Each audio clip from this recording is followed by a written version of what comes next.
So the news is Xabi Alonso has left Real Madrid. अब सोचिए, एक ऐसा मैनेजर जिसने लीवरकूज़न को बुंदेसलीगा जिताया हो, उसे रियल मैड्रिड छोड़ना पड़ रहा है। वो भी खुद उसने अपने डिसीजन से रियल मैड्रिड छोड़ा है। ऐसा नहीं कि उसे कहा गया कि नहीं हम तुम्हें सैक कर रहे हैं, परफॉर्मेंस नहीं आ रहा है।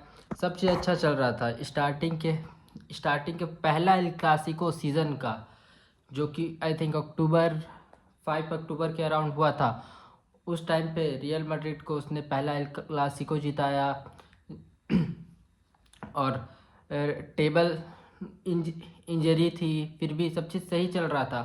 कल ये स्पेन सुपर कोपा हारने के बाद सब चीज़ न्यूज़ सही चल रहा था कि ज़ाबी अलोंसो रियल मैड्रिड नहीं छोड़ रहे हैं। वैसा कुछ खास डिफरेंस था नहीं, एक ही पॉइंट से बार्सिलोना जीती, लेकिन फिर भी ज़ाबी अलोंसो को छोड़ना पड़ा। ऐसा क्यों?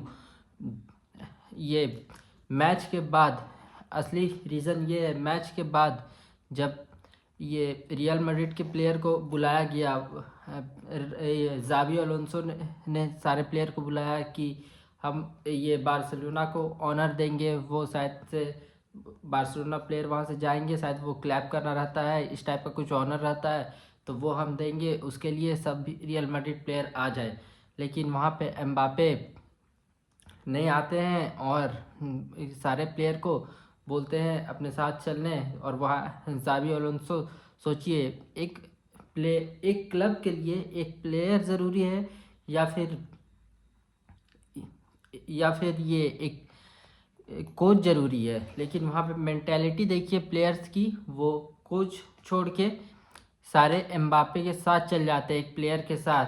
वहाँ पे थोड़ा सा ये होता है, मतलब क्या बोले, बुरा लगता है। एज ए कोच उनको बुरा लगता है कि फिर वो ये सब चीज़ सही चल रहा होता है, सब चीज़ मतलब न्यूज़ व्यूज़ सब सही चल रहा था कि ज़ाबी अलोंसो क्लब नहीं छोड़ेंगे, क्लब भी उन्हें सैक नहीं करेगी, सब चीज़ सही है। लेकिन अचानक से फिर न्यूज़ आता है अभी अराउंड 10 PM में कि ज़ाबी अलोंसो ने रिज़ाइन दे दिया है खुद, कि वो नहीं कर पा रहे हैं, वो टैक्टिस नहीं अपना पा रहे हैं। क्लब के प्लेयर्स उनकी बात नहीं सुन रहे हैं, प्लेयर खुश नहीं है।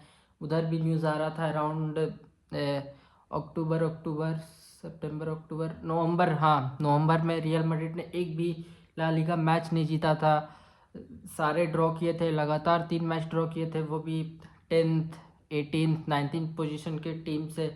तो उस समय भी न्यूज़ आ रहा था कि ज़ाबी अलोंसो के कुछ प्लेयर उनसे खुश नहीं है, लाइक विनीशियस जूनियर और ये रॉड्रिगो को टाइम नहीं दे रहे थे खेलने के लिए। तो उन्हीं सब के कारण ये आई थिंक ज़ाबी अलोंसो सर ने सोचा होगा कि मुझे रियल मैड्रिड छोड़ ही देना चाहिए, कि प्लेयर्स उनके बात नहीं मान रहे हैं, वो टैक्टिक्स अपना नहीं पा रहे हैं, जो जिस तरह से वो खिलाना चाह रहे थे लेवरकुज़न में, वो खिलाते थे शायद 3 डिफेंडर के साथ खिलाते थे। लेकिन रियल मैड्रिड में तो वो हो नहीं पाएगा। उन्होंने ट्रेंट, हालांकि कल इंजरी भी थे, एम्बापे भी 100% फिट नहीं थे, लेकिन फिर भी उन्होंने खिलाया।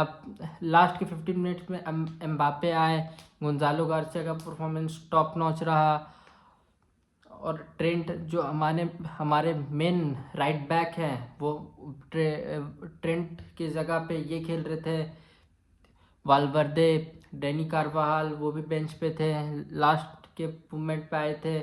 और ये जब 90+1 मिनट पे दे जोंग को एक रेड कार्ड मिला, एडेड टाइम +7 मिनट था, हाँ, वहाँ पे भी दो अच्छे से ये चांसेस बने थे रियल मैड्रिड की, मैच वो ड्रॉ कर सकते थे। एक राउल एसेंसियोर के हेडर, वो भी जॉन गार्सिया ने सेव कर लिया। फिर एक बेस्ट चांस वो बना था, रॉड्रिगो ने पास दिया, विनीशियस वो शॉट ले सकता था, लेकिन एल्वारो करारेस वो बेस्ट पोजीशन पे था, उसने हिट किया, लेकिन फिर भी वो क्या बोले गोल पोस्ट उसे थोड़ा लेफ्ट या राइट मारना चाहिए था, लेकिन उसने स्ट्रेट मारा और जोन गार्सिया ने बचा लिया। ये सब कुछ देखते हुए मुझे वो 2014 की final Atletico Madrid versus real Madrid का मोमेंट याद आता है, जब फैंस के बीच में रह के जावी अलोंसो सर ने रियल मैड्रिड को चेस कर रहे थे। वो ये आखिरी मिनट में, हाँ, जब वो हेडर आया तब तक वो चेयर कर रहे थे, और जब सर्जियो रैमोस सर ने उसे कन्वर्ट कर दिया तब वहाँ पे भी जावी अलोंसो सर का हमने पैसन देखा। बुंदेसलीगा, जो कि हालांकि हमेशा बैरन म्यूनिच ही जीतते आती है, मुश्किल ही से कोई टीम डोमिनेट करती है जर्मन लीग में, वहाँ पे उन्होंने ये बैरन म्यूनिच का स्ट्राइक तोड़ा, और ये लेवरकुसेन को वो टीम उसने जिताया, लेवरकुसेन को उसने वो मैच जिताया। और लिवरपूल, जो कि जावी सर को पिछले 2 साल से ट्राई कर रही थी साइन करने के लिए, जावी सर ने उन्हें रोक के रखा, और सिर्फ रियल मैड्रिड के लिए उन्होंने रोक के रखा कि बोले कि नहीं, मुझे तो रियल मैड्रिड ही जाना है। उसने फिर रियल मैड्रिड के लिए साइन किया, और किसे पता था, आई थिंक अप्रैल मई या जून में जावी सर ने रियल मैड्रिड के लिए साइन किया। जून, जुलाई, अगस्त, सितंबर, अक्टूबर, नवंबर, दिसंबर, जनवरी भी नहीं, सिर्फ 6 मंथ्स में उन्होंने रिज़ाइन दे दिया। क्योंकि बस प्लेयर नहीं सुन रहे थे। ऐसा तो चलता नहीं है कि सारा ब्लेम ये कोच पे ही डाल दिया, मैनेजर पे ही डाल दिया जाए। प्लेयर्स अब क्या बोले, क्या ही बोल सकते हैं। होप सो रियल मैड्रिड के नए मैनेजर एल्वारो बोल, क्या नाम है, एल्वारो करके कुछ नाम है, वो कासिलास के हेड कोच थे, उन्हें प्रमोट कर दिया गया रियल मैड्रिड के मैनेजर के लिए। होप सो वो कुछ, अगर रियल मैड्रिड के प्लेयर जब जावी अलोंसो सर की बात नहीं सुनी, तो आपको लगता है कि वो इनके बात सुनेंगे? क्या नाम है, एल्वारो क्या एरोबेला, जो भी करके नाम है, इनकी बात सुनेंगे? होप सो सब सही रहे। आई थिंक रियल मैड्रिड को चांस देना चाहिए जर्गन क्लॉप सर को, या फिर जिडान सर को वापस लाना चाहिए। सो आपकी क्या ओपिनियन रहेगी वीडियो पे? होप सो आप कमेंट करिए, और वीडियो अच्छे लगे हो तो लाइक, कमेंट, शेयर, सब्सक्राइब कर दीजिएगा। Thank you very much.